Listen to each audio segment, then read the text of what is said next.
So welcome once again to the channel. Glad to have you here. Of course, you know it's Karita D late night. We got a very special friend. My girlfriend is called, and we're gonna just chat like we usually do here on Late Night with Karita D. I got my friend Terez in the house, so we're just gonna have a real good chat. Hey Terez, how you doing, girlfriend? Hey, how are you? Doing good, doing good. Tell me a bit about when the marriage itself started to go bad. At what point did you see the signs? What kind of signs did you see that would tell you that the marriage was starting to go sour? I would have to say I assumed that once we got married, that we were both Christian. We were both giving our lives to God. I was saved before I got married, and my husband he rededicated his life back to Christ Mhm. after we got married. And what I did not understand back then was just because you are saying you want to live a Christian life, you go to church, you serve, that does not mean that your marriage is a Christian marriage. It takes the work, and it takes the counseling, and it takes the coming to grips with how you all are we handle each other and work together as Yeah. a team. Um, at what point do you think that your marriage started to deteriorate and go down? When I think what happened was we were always serving, Hmm. and we would go to church. But my husband back then would be the first one up. He'd get everyone. He'd go pray, then he'd get everyone else. Then he would go get himself ready. I'd get the kids ready, Hmm. and we'd come downstairs to have a little breakfast or whatever, and then go on to church. We would do one or two serve. We do both services, serve whether in our respective ministries or what have you. Hmm. Come home to Sunday dinner that I cooked. I thought that was good, and then he worked. What I think happened is that we grew apart. We were working, we were taking care of the kids, but we weren't taking time out for each other. Mm. We weren't doing like date nights or hanging out because we were between church. We engulfed ourselves in church, and so we really didn't take time out to have a outside of ministry life. So basically, you weren't having any fun. No. And I realized that something happened inside of him. Walk me through your mindset at the time when you're obviously you're going through all this, but you're hoping that it will all work out. You know, which is what we always think it's going to work out. Yeah. We just trying to hustle, do what we got to do to get through. You know what I'm saying? And at what point did you realize that it had suddenly turned to the for the worse? When he had met a young woman, and the young woman he met, I did not know about the relationship. There were other women he was in relationships with at the church that I did not know about. And so this particular young woman had they were and he was counseling her, but I did not know that at the time. And when I finally found out about it, it was a year later. Mm. And by then I saw a change in him. Mhm. I did not pay attention like I should have. And a side note, if your spouse is ministering to a young woman, and you don't, or anybody in the ministry that is younger than you, and you don't know about that ministry part of what they're doing, that's a clear indication something's going on. Something's not Hey, right. listen, girl, I feel you 100%. I totally get it because I know that there are a lot of women that are experiencing this right now, whether it's ministry or with a man's job or whatever the case may be. I Mhm. really discourage men talking to women outside of the home without somebody else in the room. I discourage it. That's just pure wisdom for me. So he could not come to me and bounce things off to me and explain things to me because it was discouraged for the spouse of a spiritual leader to know a lot about what was going on. I'm not saying that the spouse should know everything, but when it comes to somebody, see, this is the games that I really want to get down into the meat of this thing. This is the games that we play with each other, we women, okay, whether we young or old.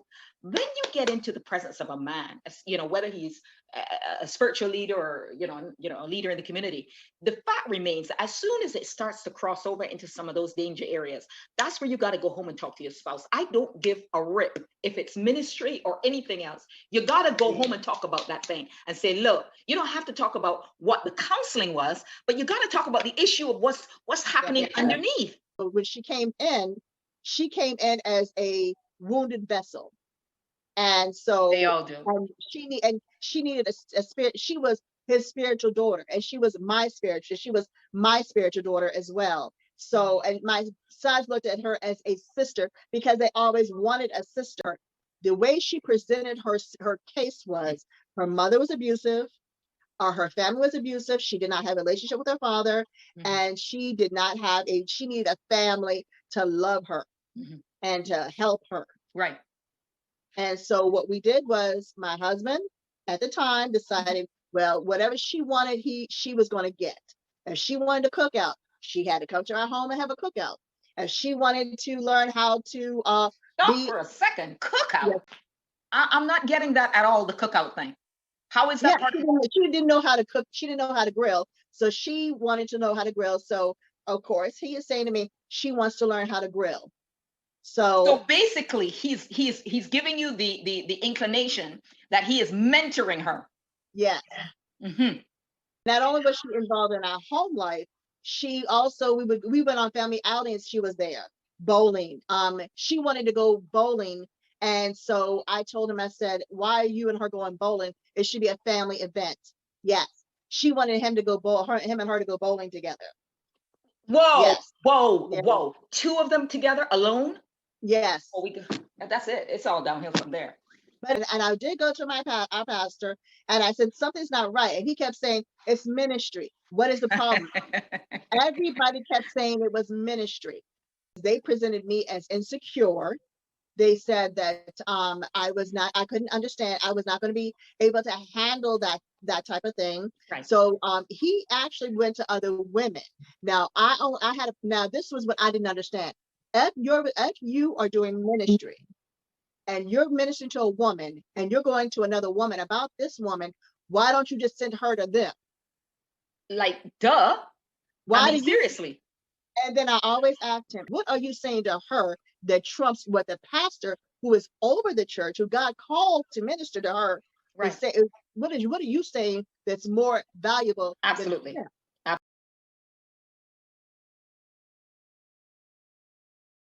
And women have an intuition.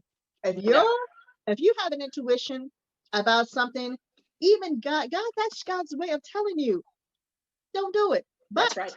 I did it anyway. So when I heard that was God who told me, do not trust this woman. She will ruin your family. She is not to be trusted. And I did, and you know what? I allowed it because it was ministry. I let my guard down. I went against my intuition. And I let people say it's ministry.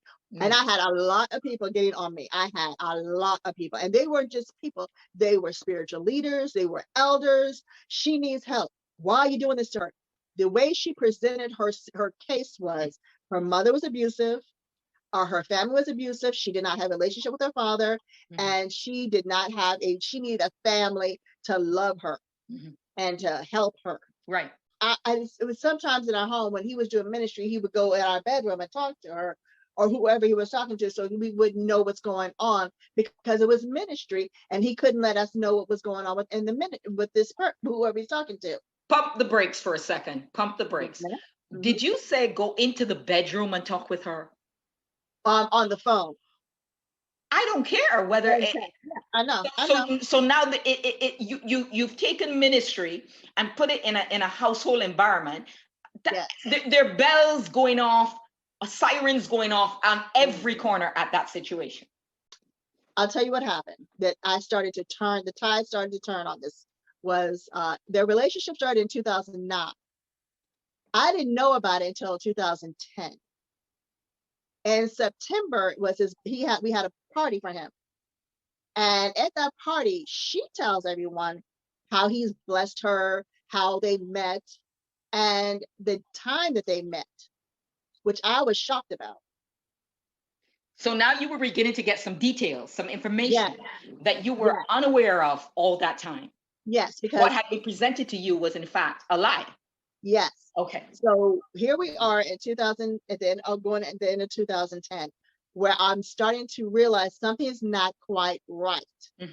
And when she made that statement, I went and started doing my own little investigation and looked at the phone records and realized, yes, in fact, they have been talking since 2009 and not 2010. Wow. Then, So this so-called ministry had been yeah, going on for a lot longer than you thought. yes. And then what I told him was, I said, this doesn't make sense. Something's going, this is not normal. And Mhm. he kept telling me, no, it's not, it's okay, it's okay. So he would tell me, I said, you need to back away from this. Maybe Mhm. because she was always needy. She Mm. always had, and when I looked at the phone list, Karita, Mhm. it started at 6 o'clock and didn't end until he went to bed. They were even texting in church during Wow. services. Well, nobody's going to Exactly. see Jesus on that day. Exactly. I didn't know she had his work number. Okay. So I said, well, why would she need your work number? In case she had an emergency. I got to a point where I wanted to sit down with the mother Mm. because I wanted to find out what was really going on. Right, right. You wanted the Because, like, 411 because you, but be honest, girlfriend. yes, Don't you knew in your gut what was going on? You just wanted the proof. I didn't think that they were physical, but I Mm. felt that it was an emotional. Okay, And got it. she was telling him things that should never have been said Mm-hmm. to a assistant pastor Mm-hmm. from a woman. Mm-hmm. I always, and you were right, there was no boundaries set Mm-hmm. in this relationship, Mm-hmm. because if it had, it would never have gone the way it had gone. Yes. By 2011, I'm sitting down with the mother, I'm eating with her, Mm-hmm. and I'm questioning her. And Mm. I go flat into, your daughter said this, your daughter said that, your daughter said that. She Yeah. comes back to me and said, that's not true. That's not true. That's not true. By the time I sat down with the mother, she had already spent holidays with us. She had already been coming to our house watching movies. Then she was bringing her sister, her little sister, along. So here they are, all of them coming to my home. Mm-hmm. Her mother also came to my home. Now, one thing about it, Karita, I invited these people in. Yes, I did. I wanted Yeah. to be, because I wanted to be a Christian and Because you're help a people, good because woman. that's what, You want to believe what they're telling you. You're a yeah, good woman. You're good hearted. And this is where the enemy comes in and tries to play with our emotions because yeah, when you're basically a good hearted person, that's you do good for people and that's what you are. And that's exactly. no reflection on you. Oh, God, I I can know. honestly say, I can I honestly say, know. it's an eye-opening thing that I'm glad I got through it and I'm Yeah. alive to talk about it. That's what Yeah. I'm glad about. Yeah.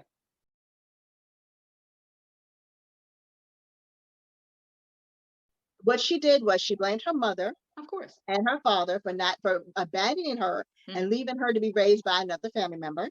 Mm. She said that that's the reason why she was skipping classes. She barely graduated high school. That was the reason why she started experimenting sexually with other sexes, with her same sex. Same sense. This is why she did what she did, because they didn't love her. Now, So she's throwing the guilt back on yes, them to yes, justify what she's doing at this point. yes, Mhm. and the lies and that, yes. Mhm.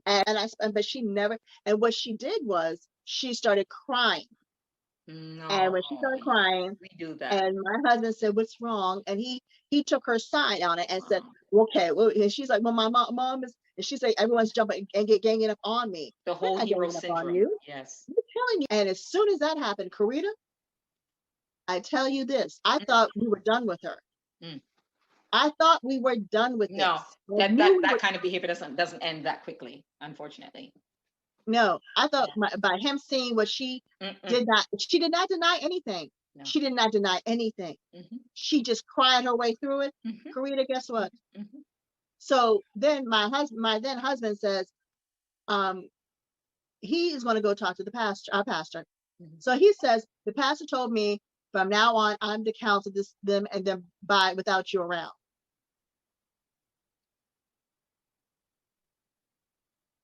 Wow. And because I don't go and question why, and I said, what?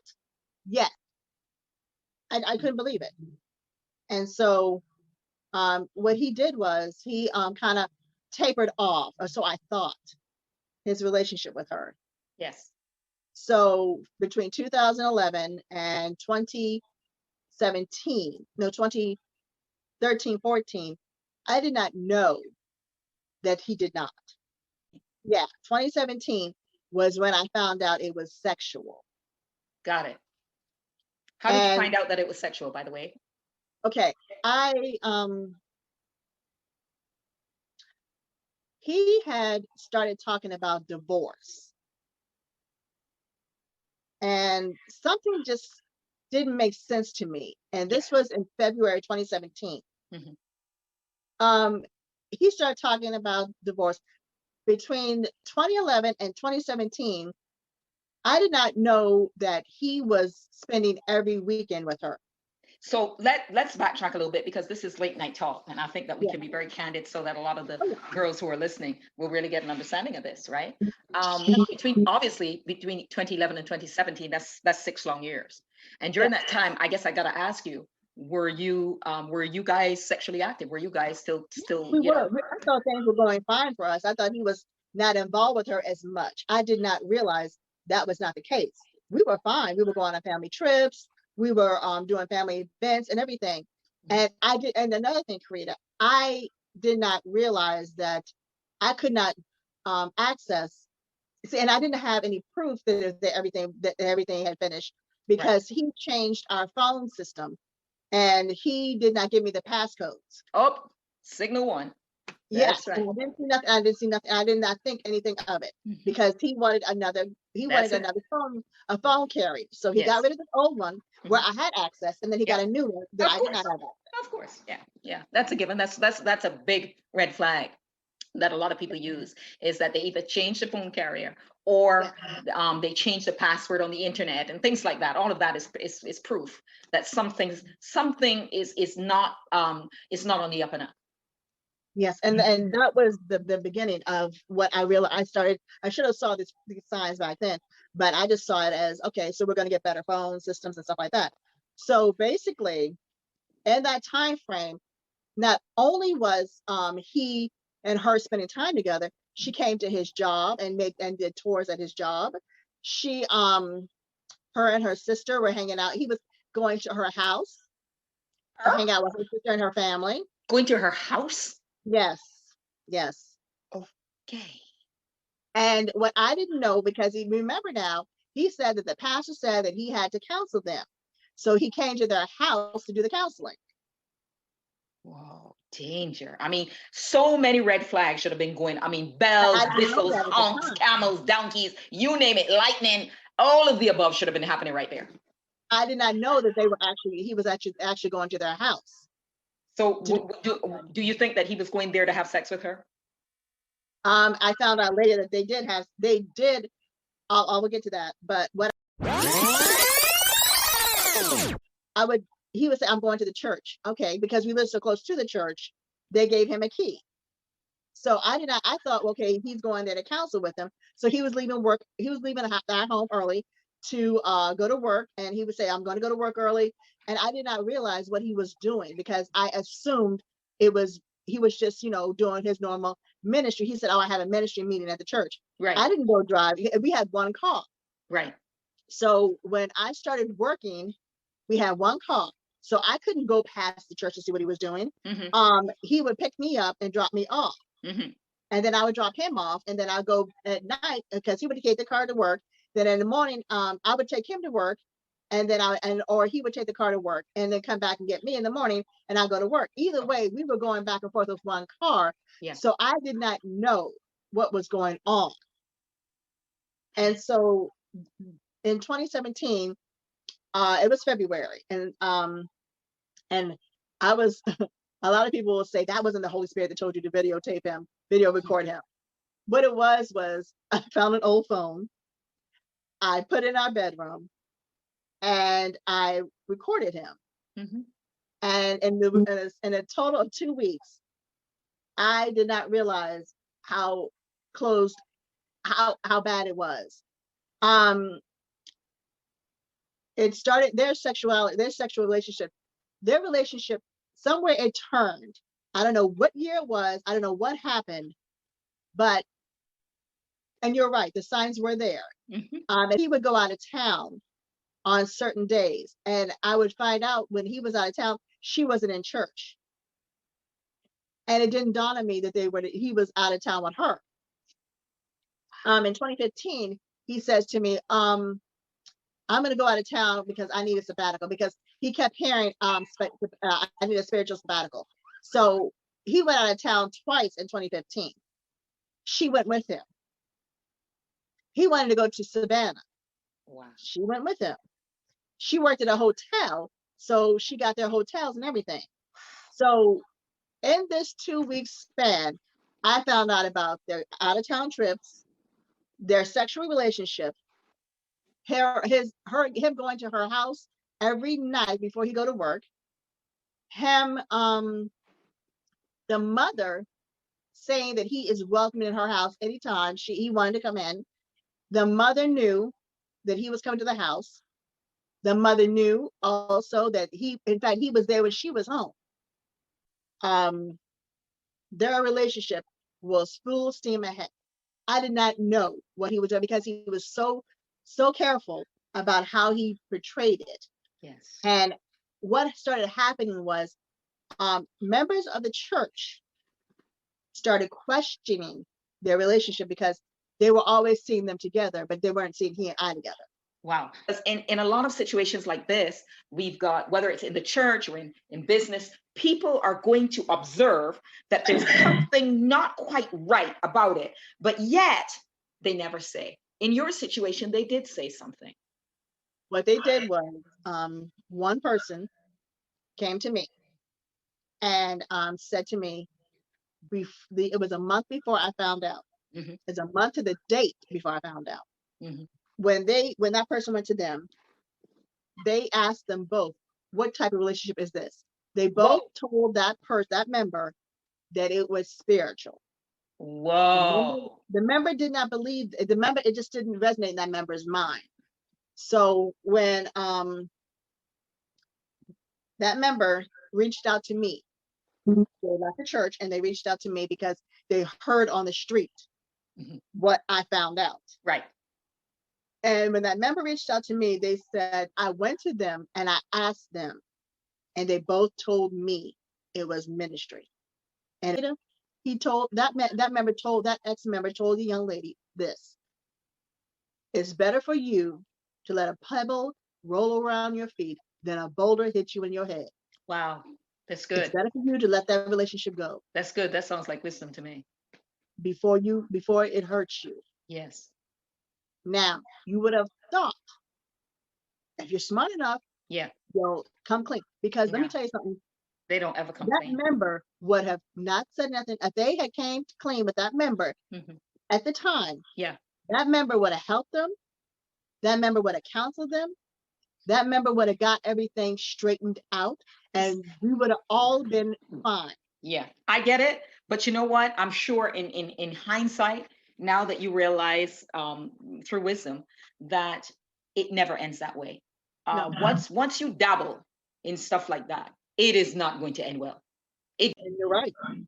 When I found out, I did not say anything to him for 2 weeks. I knew for those 2 weeks. Yeah. Because in our ministry, you have to have proof. Correct. And you just can't accuse a man. Correct. Absolutely. People. So I called the pastor and I told him what I knew. He did not lie. He did not say to me, I explained what I did and how I found out. Right. Now, before I spoke to him, I did call the young lady. And I called her and I said, I know what you're doing with my husband. Right. And she said, what are you talking about? And the first thing she didn't say, no, I'm not. The only thing she said is, you need to talk to your husband. Oh, the proverbial words since the beginning of time. I said, I know what you've done. I knew you were with him this past weekend. This past Saturday. Why are you doing this? I've done nothing to you. I have been nothing but kind to you. I served you and your mother and your sister. I have invited you in my home. I treated you like a daughter. Why did you do this to me? You need to talk to your husband. I said, let me tell you something right now. I said, you are no longer invited nowhere near me or my family. Stay away from my husband. Absolutely. Stay away from my children. Stay away from all of us. You know what she said to me? What? I'm not going to do nothing. I'll do what I want to do. And you're not woman enough to keep your husband. That's your problem. And I will talk to your sons if I want to. And I explained to her again, don't push your luck with me. And I hung up on her. She and I never talked since then. That day that I confronted her, I didn't say anything to him. When I told our pastor what happened, I have the recording where my then husband is actually talking to the pastor. Karita, the conversation wasn't him being chastised. The conversation wasn't him being fussed at or anything. It was like, oh, thank you so much for helping me. I appreciate you. Thank you for letting me know. Okay, I'll make sure I'll take care of it. There was no him being scared or him saying, no, sir, I'm sorry, sir, I won't do it again, sir. No, it was none of that. Let me ask you a question before you go on. This is an incredibly delicate area, Yeah. especially when it comes to a spiritual leader and their handling of a situation that involves adultery. At this point, when you heard this recording, what was going through your heart? I'm one of these people that I understand that things happen and they can be misconstrued, or maybe in justification, or just trying to be fair. It could have been that the pastor might have alerted him based on any number of reasons. I'm gonna let them have that for a second, only because I try to stay away from God's anointed. The thing that concerns me is what's happening to your heart. And what's happening to you when you're hearing this and you're not getting anyone to talk to you? What are you feeling? When I heard what I heard, because I believed in these people so much, because I probably worshiped them and I should not have. I put them on. That's a very, very interesting word. We're going to talk about that a little bit. And I should never, I put too much trust in people and not enough in God to hear what God showed me in that conversation. And basically it was that it sounded like he really was just telling my husband, don't say nothing in the bed, don't say nothing no more, she's recording you. Did you feel betrayed? Because I had just talked to him and he was like, okay, we're going to work this out. We're going to take care of it. We're going to meet. I believed that it was just him loving on us or loving us. And in my mind, it was nothing wrong with what he did, what he said in that conversation. As I look back on it, I realized that it was wrong. It was nothing to help me. And that I should have, I had an inkling. I heard what I heard. I pretended I didn't hear what I heard. I pretended, no, that's not what I heard. Mm-hmm. Because back then I was so far away from reality that no, they didn't say that. No, he didn't mean that. I made excuses. Do you think that's the reason why the relationship between him and her went on for such a long time? Because you were kind of, in your own words, you were kind of out of touch, naive.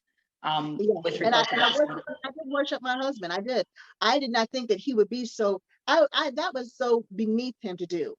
He would never do that because that was not him. I put him on a pedestal. But in all fairness, it was him because he did do it. It was just the pedestal part that you had. The part that you put on the pedestal is your perception of him is that he would not do that. But in actuality, it was him. Yeah, and what I did not realize was, and then like I said, and my naive part was, why would he do that to her? He knew her situation. He knew she was hurt and she was sensitive and she needed help. Why would he denounce her like that? Why would she do something like that? Why would she come in my home, eat my food, say she loved me and my children, made my children love her, have my children love on her, and call her sister, only for her to do that? Why? Who would be so evil and cruel? That's a question I think that's going to go down through the ages, that we can't ever during a time like this reason it out, that where our mind and our heart will connect to get an understanding of something that appears so deviant and so sinister, has become so personal that we can never get our hearts and our minds to connect in a situation like this. But I really do believe that once the heart has healed, as you're going through your own healing right now, I believe once the heart has healed and is going through the healing process, I believe that God speaks to the mind as well, and helps us to understand why people are the way they are, and also for us to understand that their decisions are no reflection on you. And You are still the good, wholesome, kind, amazing woman that you've always been. So many times we hide what we think nobody else wants, or no one else may want to hear, only because we are either ashamed, or we don't know if that person can be trusted, or if our business is going to be put out in the street, and or will we be judged? Yes. Should we stay in the relationship despite what we already know what's going on? So it's a lot of variables to this particular situation. Right. And I do believe that no matter what happens, there has to be a place where you will be okay with whatever you decide to do when you decide to do it. Yeah. He was going to her house to hang out with her sister and her family. I said, you are no longer invited nowhere near me or my family. Stay away from my husband. Absolutely. Stay away from my children. Stay away from all of us. You know what she said to me? What? I'm not going to do nothing. I'll do what I want to do. And you're not woman enough to keep your husband. That's your problem. And I will talk to your sons if I want to. And I explained to her again, don't push your luck with me. And I hung up on her. Now the member went to my husband, and my husband said, oh, nothing's wrong. Then the member went to the young lady, Karita. He told that ex-member told the young lady this: it's better for you to let a pebble roll around your feet than a boulder hit you in your head. Wow, that's good. It's better for you to let that relationship go. That's good. That sounds like wisdom to me. Before it hurts you. Yes. So he went out of town twice in 2015. She went with him. What it was I found an old phone. I put it in our bedroom, and I recorded him. The conversation wasn't him being chastised. The conversation wasn't him being fussed at or anything. It was like, oh, thank you so much for helping me. Trying to be fair, it could have been that the pastor might have alerted him based on any number of reasons. I'm gonna let them have that for a second. Only because I try to stay away from God's anointed. The thing that concerns me is what's happening to your heart, and what's happening to you when you're hearing this and you're not getting anyone to talk to you. What are you feeling? Hold on to your seats. This story gets even better in part 2, coming up. I was close up and personal with the pastor at the time. Mm-hmm. I had already been serving him and his wife for 3 years leading up to this. Mm-hmm. I was in the back room with them, preparing their food, preparing everything for them. Mm-hmm. I was sowing seed into their life. I was whatever they need, I would do. Mm-hmm. You know, it was nothing for me to come out of my pocket for whatever they wanted. You know, it was 3 of us back there serving them every Sunday and Tuesday, and whatever they wanted, it didn't matter, because I'm serving God and by taking care of them. Correct. So I assumed, because I did all that, I paid all for whenever we had a conference, whatever the conferences we were having, I made sure all the food was there. I paid for all the food in the green room that was served. I did everything. So here it is, in my time of need, in my time of this, you all should be on my side. You should be on your side. You should be doing all this to take care of Terez, because I did for you.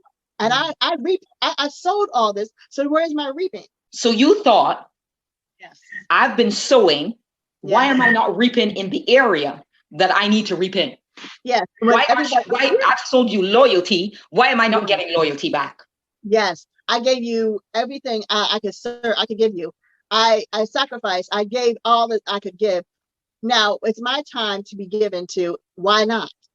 And Karita, I can tell you, from the bottom of my heart, Mhm. when I did not receive back what I sowed, Mhm. it almost broke me. Yeah. It took me having to pray. And when I Mm. tell you pray, Mm. from the day I found out about what he did, Mm. for 18 months straight, Karita, Mm. before I went to bed, I prayed. And when I woke up in the morning, I prayed. I was praying twice a day. Look You at the you people. were broken. You were broken not just by, I think this is the part that a lot of people don't get, is that you're not broken by just the fact that he slept with her. You're No. broken by the lies. You're broken by the betrayal. You're broken by the embarrassment. You're broken by the disloyalty. You're broken by the people who should have helped you and didn't. Those are all these several subcomponents that actually breaks you in the process. And it was for 18 months, Karita, 18 months. It was I was texting them and calling them, and they weren't responding. My pastor, my first lady, did not respond to me. Mm. And when they did respond to me, it was like, what do you want? Leave them then. There was no counseling. We had an initial meeting when I first came to them. When I first came to him, it was just him, my pastor, and my husband and I at the time. And I wanted counseling. We never received counseling. I explained to him I did not want her around our children. And so he said that's a good idea. Now, he said that. Oh, And he said that you are to call, he told Albert to call her and tell her she's no longer allowed to speak to your children, because this was what he said. If she will go, I said to him, I said, I don't trust her. If she'll try and do something to him and ruin him, she'll do the same to my son. And yeah. he said, that's true. And he said, that's true, because why did she, and this is what he said, why did she go after all the men in the church that are single and married? Why did you go after you? Why did she come and have sex with you? At that point, then there was a counseling session, because what I'm hearing is that the pastor is talking at that point. Yes, but this he said sex. He made it act as if it was an inappropriate behavior. Oh, that it, Inappropriate. They never okay. admitted to sex. They never admitted it was sex. He Okay. said inappropriate actions. They Okay. had an inappropriate relationship. Okay. My husband at the time said inappropriate does not necessarily mean we had sex. That means I could have touched her butt, or we could have talked in an inappropriate manner. They meant this. They said that because they did not want to say they had an affair, an Correct. adulterous affair. They did not want to say that. In that meeting, Karita, he asked me, who else did you tell? Now I'm thinking maybe they're asking this because that person will help me. I gave them what I will regret this to this day. I regret ever giving them a name. I gave them one person's name. I regret that to this day because I should never have said anything. He even asked me, he says, do you want to say you're married? I said, yes. And that's when we met with him. Mm-hmm. He said that he talked to my husband, and my husband told him he thought he loved the young lady. He says he did not love her. Now, we did not. Now, this is what happened. Karita, I'm going to take you through a journey. Okay. And when I take you through this journey, Yeah. I'm going to tell you right now, hold on tight. I'm holding on tight, girl. That meeting was March 1st, Mm-hmm. 2017. Okay. I asked for counseling. He said, I'm going to get you all a counselor. I just have to work on it. Now, Okay. that was March 2017. Now, after we left him, all of a sudden, my husband I apologize for hurting you. That's all he said. Okay. And we took our sons out to eat, Mm-hmm. and we told them that we're back on track. We never told them what had happened, Right. but we told them we're back on track and our family's going to be back together. And our sons were like, praise God, thank God. That was our two youngest sons. Right. And so he left to go to work. Mm-hmm. The next day, Karita, he was a little cold. Mm-hmm. By that Saturday, it was like, I don't even know why you're talking to me. So, Karita, I felt in something. I said, something's not right. One minute you're saying you want to work this out, we're going to get counseling. Mm-hmm. The next minute, he's back to his old cold self. Mm-hmm. So you're saying So what's going on? Why the flip? exactly. So you know what I had to do, right? Mm. I had to pull out the recorder. Mm-hmm. I pulled out the recorder. And it's not that I did not believe a change. It's just something was not clicking. Well, then you didn't believe it. And guess what? There it was. Mm-hmm. There it The was. whole time he was sitting in front of our pastor Mm-hmm. in that meeting and saying that the relationship was over. It wasn't. It was not. Mm-hmm. It was not. Not only was it not over, now he was told that he is not to be in the sanctuary. He's not to be in the sanctuary. They're at church and not to be around each other. They didn't listen. He didn't listen. In July of 2017, Mm-hmm. where my then husband and the young lady were at the church together because they were at at the location, the new Mm-hmm. location, Mm-hmm. and they were volunteering there. Mm-hmm. And I was on my way to work and I drove past and I texted the pastor and I said, "How can you let those two be there together?" And he just said, "You know what? That's not true. They're not there together." His wife called me and said, "You need to apologize to the pastor because you don't know what's going on. She just came to volunteer and she didn't know he was going to be there, and she's there to volunteer, and you should apologize." And I ended up having to apologize to him, but and he said, "You know what? I can't help you. You lying on me. I can't help you.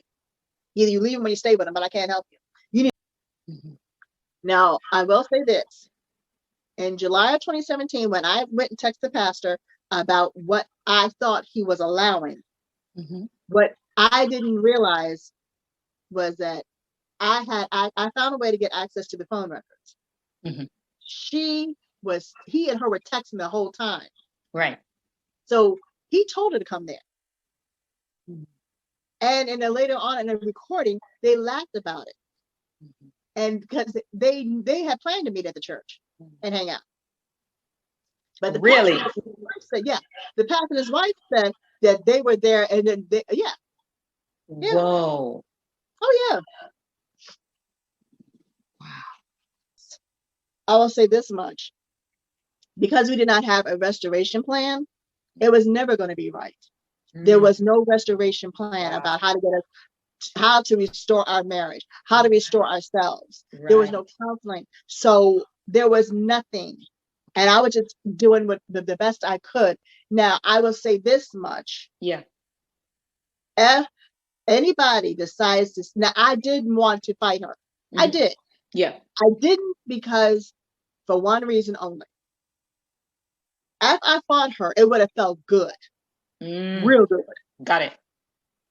But it wouldn't have achieved anything. I would have caught more hell because you could have took me to jail. Absolutely. I could be a battery and assault.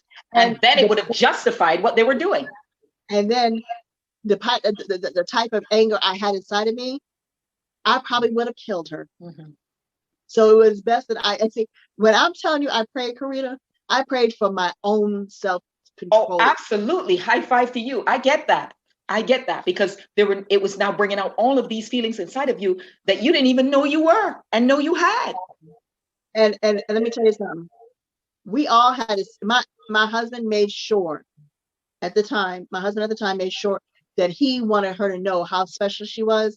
We had to sit on the same row with her. So yeah. And I put up with that long as I can. My God. And let me tell you this.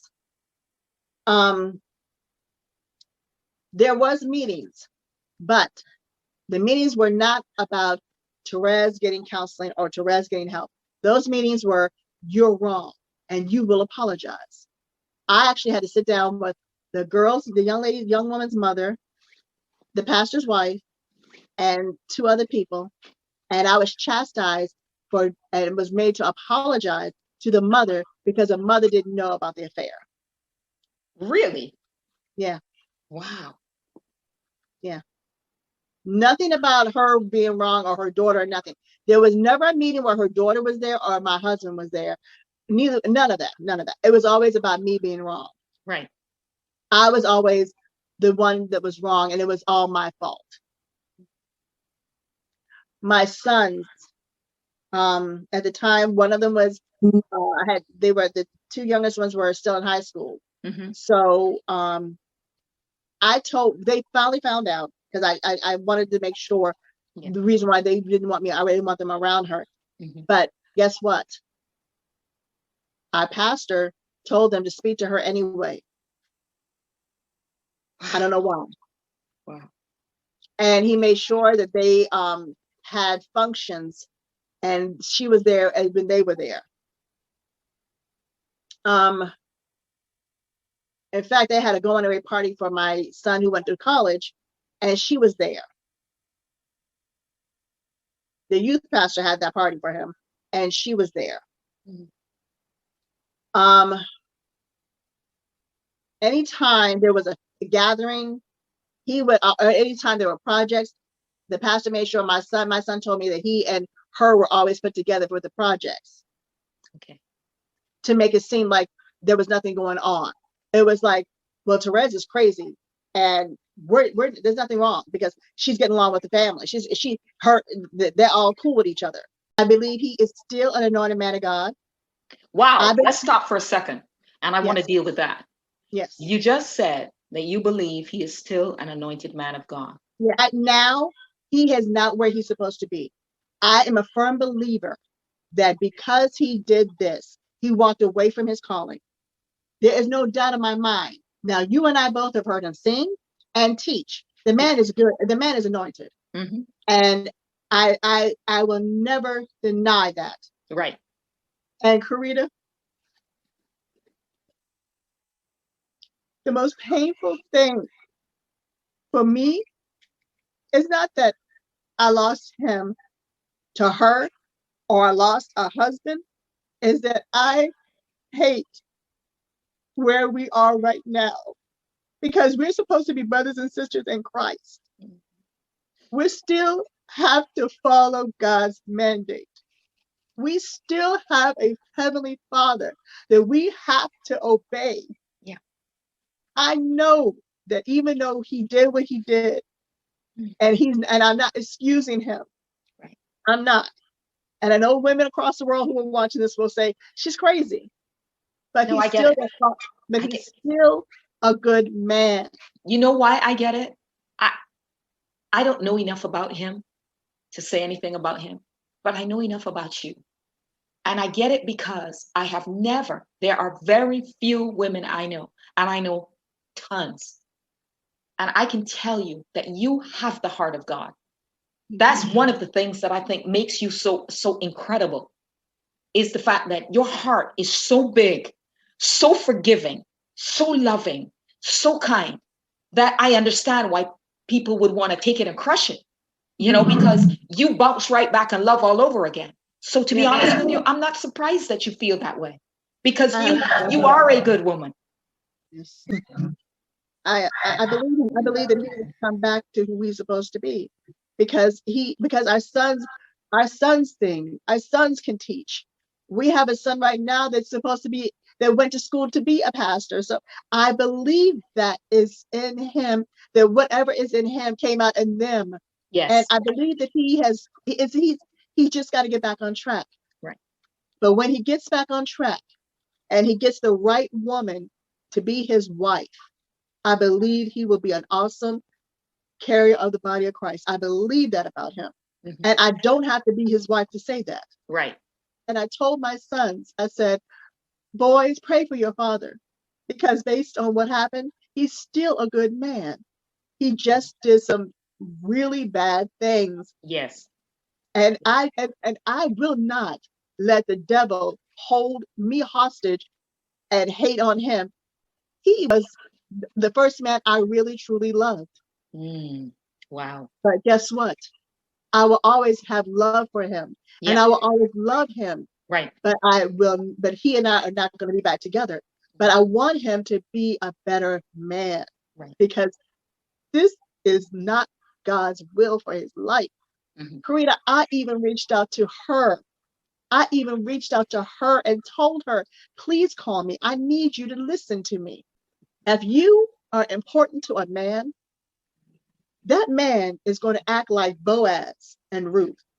But if my husband really wanted this young woman, he could have came to me and said, I don't love you anymore. It would have hurt, Karita. It would have broke my heart. But if he had came to me and told me before this affair started that not he gonna wanted happen. her and that he was going to be, and this is who he fell in love with, because things happen. And if he had made it, if he had did that and got everything situated with me and our sons, and then go talk to her father and her mother and our pastor, and guess what, Karita? We wouldn't be in the situation now. I don't necessarily see it that way. I respect and understand why you see it that way, because I believe you have one of the purest hearts that I've ever seen and heard. That remember that sin starts in the mind. Yes, The it does. battlefield is in the mind. So along the way, pride comes in and makes you feel like you got this. I got this. I can handle this. And so you wrestle with the ability to handle this thing all the time. So that's the problem in the and why you seek out people who are also doing that, because you want, it allows you the company and the safety, as you would think it is, that that says I'm okay. You never ever make you never make rational decisions in irrational circumstances. You always make bad decisions one after the other. Every And last. that's the horrible part about this whole thing is it's been one bad decision after another, and I just wish we could have sat down and been like Matthew 18. If you have aught with your brother, Yes. go to your brother. Yeah. Why couldn't we just sit down, she, me, and him? You think that they would have sat down with you knowing what was the illicit part of what was going on? Do you honestly think that they would have sat down and talked to you? I thought they were. Really? I thought that our pastor would have brought us all together and did that. I really, really believed in my heart, Karita, for 18 months, that every Sunday and every Tuesday, God was going to touch his heart to help me, to get me back on track. I prayed and prayed and prayed. Karita, I believed that this was going to happen because he was a prophet. He hears from God. So why wouldn't he want to help me? And it didn't happen. And what did happen was I was removed from serving him and his wife. But my husband and the young lady stayed in their positions, and they were elevated to different areas of ministry that were like, she was put on praise and worship. She's always on praise and worship, but then she was on IPT. He was teaching and exhorting. And when they were doing that, they were still having sex every weekend and whenever they could. And it just, and I couldn't understand. I just kept praying that he would stop going to her, that, he would, it was so crazy, Karita, that he would leave our home, come back late. I would be in our bed, and he would come in the bathroom, and my room, our bed was bathroom. So he knew he was going to disturb me. And I would wait, and he would wake me up with the light on my face. He wouldn't even close the door. He wanted to make sure that I saw him cleaning himself up, and his face and his body parts and stuff. And then he'd get in the bed and act like nothing was wrong. I told you, for 18 months, I was praying for this man who did not want to change. And you know what, Karita? Why should he change? Right. Why should he? Why should he have changed? If I was serving him like a king, cooking him, treating him, he even had his own dishes. He didn't have the dishes that the kids and I had. He had his own dishes, his own china. He had everything. He had everything he could want, and he had it. And he had the side chick. He had his wife. I was taking care of the house, the kids, everything, and he was going off having fun with her, and still had his position at the church. So why should he change? Why should he change? Absolutely. That's a very, very, very good question. Why? Should he change? Because a lot of times when we are, I call it an act of enabling, when we are enabled to continue to do things that we know are not correct, and we gravitate to people who will allow us to continue and will not hold us accountable, then yes, you're right. Why should we change? And you know why he didn't have to change? Because I made it easy for him. Because I stayed. because I would fuss at him. Don't do this to our family. Please stop doing this to our family. I'd be on my hands and knees begging him. And he looked at me, okay, yeah, whatever, bye. But you know what? It was my own fault because I let that happen. I got in God's way. If I had put him out, told him, no, if you want to stay with her, fine, go. And packed his stuff up and put him out. Right. And went ahead on with my life, because when I went along with it, I was no better than a dope addict enabler. I mean, a person who's on drugs. I was no better than I was giving the money for the drugs. That's strong. That's what I was doing. That's strong. That's what I was doing. That's what I was. I was enabling him to keep destroying himself. Even she did the same thing. She was enabling him because she knew he's married. It's not like she didn't know. And she kept letting him come to her house. And then he even went and got her her own place so that she and he could have a place for each other. Do you think that she was enabling him, or she was just enabling herself? I mean, you're taking into consideration this young woman who has learned the art of manipulation, who has learned the art of deception, who has learned how to wrap people around her finger by using her past situations in order to get what she wants and to justify it, to justify that the end justifies the means. So as much as you think that she was enabling him, I'm more inclined to think that she was just enabling self. Well, you're right. I lost everything. She didn't lose nothing. But why should she? I made it easy for her to get everything she wanted from him, because I put myself at the bottom, because I was the wife, and we're supposed to be good, submissive wives. We're supposed to be submissive. We're supposed to wed our husbands with a meek and mild spirit. We're not supposed to fuss at them. Let him go on out there and do his thing, because at least he's coming home. At least he's coming home. I have never believed. I do not doubt the Bible or speak against God's word, but I never believe that meekness means that you shouldn't speak. I disagree with that, because You're right. I believe a word spoken in the right season can produce great things. But you're right, a lot of that has been erroneous teaching, which has led us into feeling guilty for speaking out when we need to speak. It took me telling God, I don't want to hate these people, God. That's good. God, heal my heart. Because you knew all this time, God, 18 months, I was believing these people had my back, even though they weren't helping me. I believed that they were going to do something, God. I believed it. Yeah. And then when that happened, Karita, it was like such a smack in the heart. Yes. It was like Mike Tyson and Muhammad Ali just went bam, bam. Yeah. That's a big one. And I was knocked out. And I was knocked. And as I say this today, with all my heart and my life and my love, I still believe they're going to make it right. What happened, what they did to me, they're going to come back and we're going to reason together.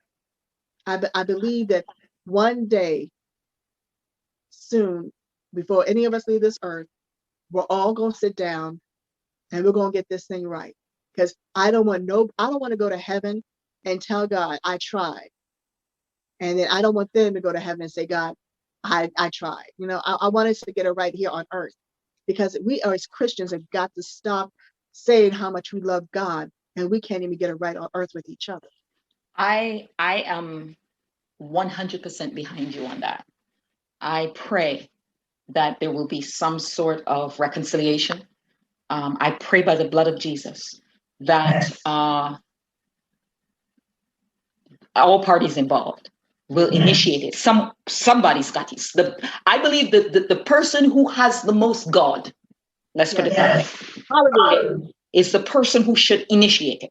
Yes. So now it goes to tell me how much God you have inside of you, because God is a peacemaker.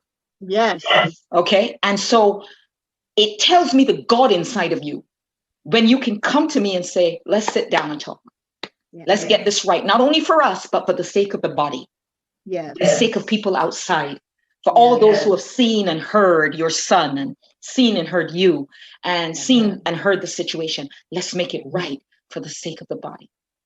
Up, and I believe, and I still believe that my church is a good church. I still believe that they have been with us since 2000. We have been with them since 2001. I believe they are still good there, and I believe that they're still good people. People tell me, "But you need to leave," and I'm like, if I leave, I could easily leave, but then I would be taking that same pain to another location and another house. And I might not trust that pastor or his wife because I was done this way at this place. Correct. I don't want to leave until I get it right. I am that type of person. I want to get it right. That. I admire that in you. I have I'm very sensitive, I believe, to this situation, only because I see it going downhill consistently. And I'm like, okay, when is this going to end? Who's going to be the biggest person and put a stop to this?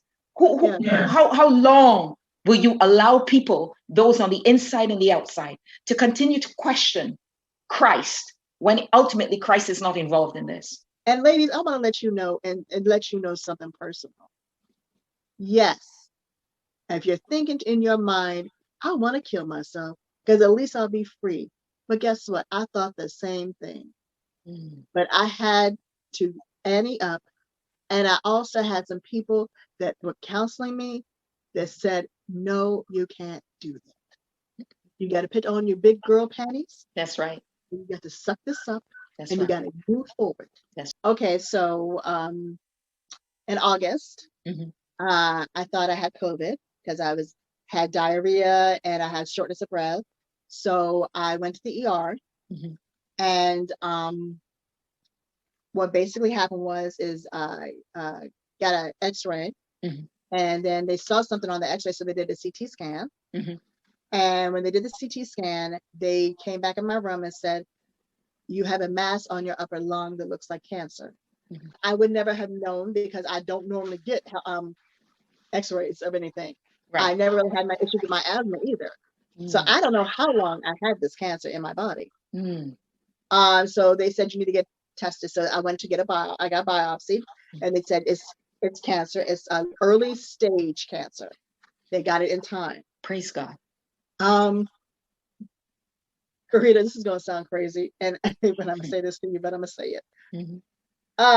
All that I had been through with my son's father, cancer was like, really? Breeze. And I don't want to dismiss cancer because I get it. I totally get it.